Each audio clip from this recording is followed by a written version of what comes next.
Dalawang araw nang isolated ang Barangay Lipay at Nalasin sa bayan ng Solsona sa Ilocos Norte matapos ang pananalasa ng Bagyong Goring.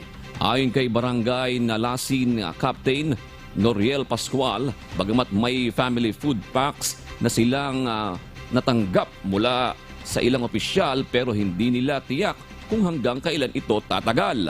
Hindi rin nila alam kung hanggang kailan bubuti ang kanilang sitwasyon, lalo na't malakas pa rin ang agos ng tubig sa ilog at wala pang katiyakan kung kailan may papagawa ang nasirang tulay.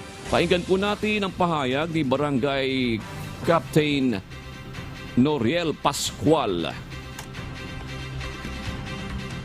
Hindi sapat sir kasi wala kaming madaanan na papunta sa bayan.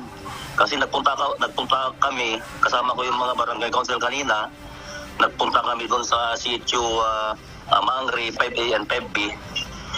Kung sakaling maglagay kami ng temporary daanan pero malakas pa ang agos sir.